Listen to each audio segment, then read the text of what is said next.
Hi guys, David Jennings here from davidjennings.com, and really excited today. I've managed to line an interview up for you guys with Yaro Starak, and I first met Yaro at Ed Dale's event, which has just gone past now, and Yaro was in town and we talked about catching up and recording an interview for you guys just to bring you up to speed with what he's doing. And also, I know the hot topic at the moment is flipping websites and buying and selling websites, and Yaro's had quite a lot of experience with that, and me having done my first one, I thought it might be a good opportunity to have a talk about that.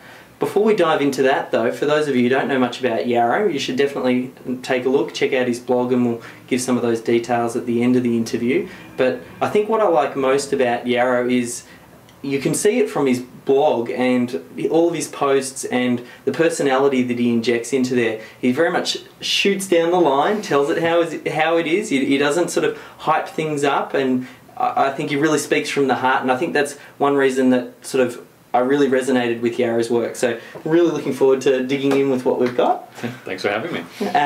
So to start off with, I know you've sort of done a few blog posts on your website about buying and selling websites. Mm-hmm. Perhaps you can take us through the process of maybe starting with, okay, someone's got a little bit of a float together, maybe they've got, I don't know, $3,000 or $1,000 or $5,000. What are some things they should look for when looking to buy a website? Sure.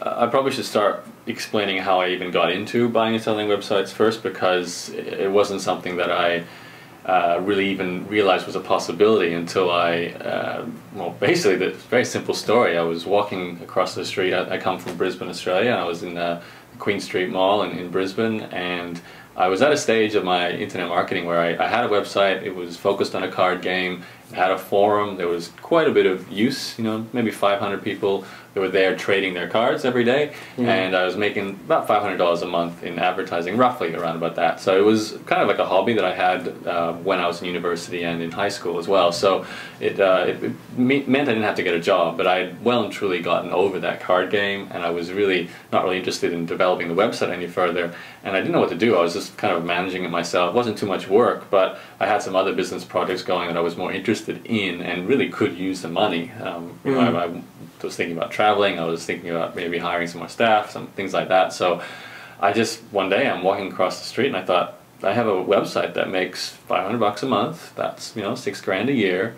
It's fairly autopilot, I've got staff writers, it pretty much generates value without me. It's a forum, so there's it generates traffic by itself. People come and use it every day. I was like, this is a sellable asset, and it was like a light bulb, because I never considered a website before that as a sellable asset, especially the lower level websites. I thought of, obviously, around this time was a dot-com boom, so you had all the stupid valuations of multi-million-dollar websites out there that wasn't something I considered I was going to do at the time, especially coming from Brisbane, but I had this website making a bit of money, so it had value. So what I did was I went and sold that, and it was the first time I ever sold a website. I got about $13,500 for it, so at the time that was about how much money I made in a year, roughly, as a university student, so it was a fairly big lump sum of cash, and it was eye-opening. That was the biggest thing. It made me realize this was possible. So that's an important thing to mention, because it's your mindset there. You got to think about your website as an asset, which is something I hadn't done beforehand. So, where did you actually go to when you first built it? You weren't building it with the idea to sell it, not at all. And I think that's sometimes a good idea when you know that you're getting into buying and selling websites. If you think of who the end person that you're looking to sell it to, and then that way you can market it to them. With that not in mind, and you built it up, obviously it had value there. How did you identify someone who would buy it, or did you go to a marketplace? The first example is probably not the most typical. Maybe it is typical, but it's not necessarily what you expect would happen. And this makes a lot of sense. I was probably ahead of my time a little bit there. I mean,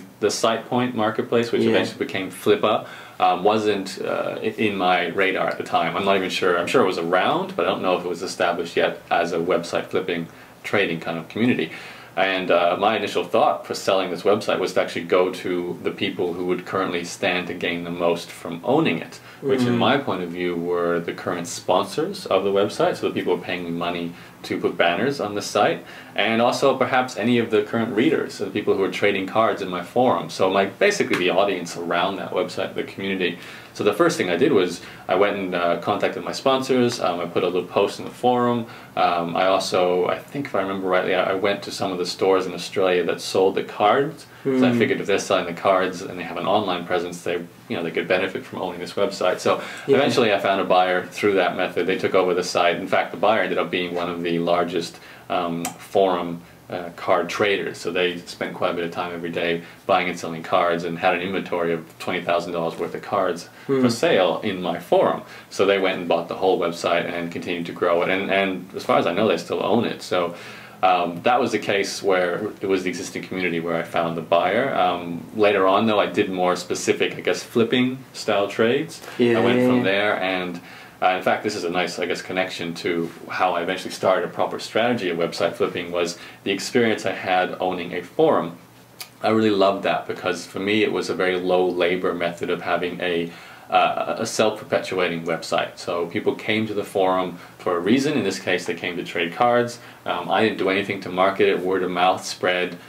Search traffic brought in some visitors, and basically the site ran itself once it reached a point. I had to deal with a few technical things now and then when something went wrong, but most of the case it was every day people just coming there because they wanted to be there. So that was great. It was free traffic, and I really loved that model. So when I went looking to deliberately acquire some new websites, I actually tried to replicate what I already knew. So I knew two things at the time, really. I knew forums. I understood how they worked. I understood how they could potentially make money and how they could operate without you doing much work. And I also knew blogging because by the time I was doing this, I was already running my own blog, and I understood, blogs are based on content. I understood how to make money from them. So those are two things I focused on, more on the forums, to be honest. I really, every day, would just watch. It was called SitePoint at the time. Now it's Flippa. I just watched to see if any sites that sort of flagged the right criteria for me. So that's A, were they a forum?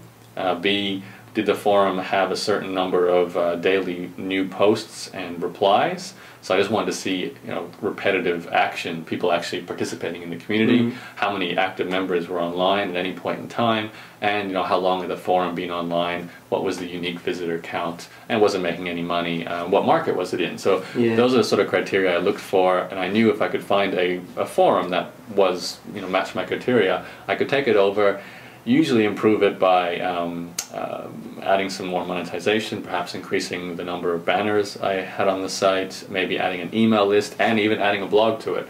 So that's what I did, and I started monitoring Flippa. And in fact, I can tell you a couple of case studies from my experience with that. The first site was a package deal.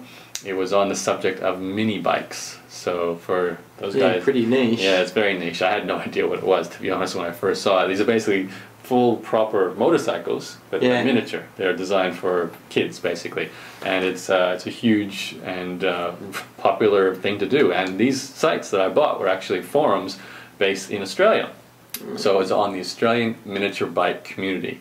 And kids would come in there and they'd talk about mini bikes, they'd sell parts, they'd sell bikes, and it was not huge as a forum. It's not a massive niche, especially when you focus on Australia only. But there were two forums in this case in the deal, and they were popular and they were making money, and I saw avenues to grow the revenue, and I acquired them for $12,000. So I think at the time they're making about $1,000 a month, so I paid 12 times that to acquire the sites, and then went to work improving the income. And in this case, it wasn't a dramatic increase. I think we went from $1,000 to about $2,000 a month in revenue, and I owned them for several years, and eventually sold them for double. So it was a nice, nice flip. Made twice as much money as I invested, and made a consistent income stream. And in fact, they paid for themselves once. I think by about month 8 of owning them, I actually had paid for how much it cost to buy them.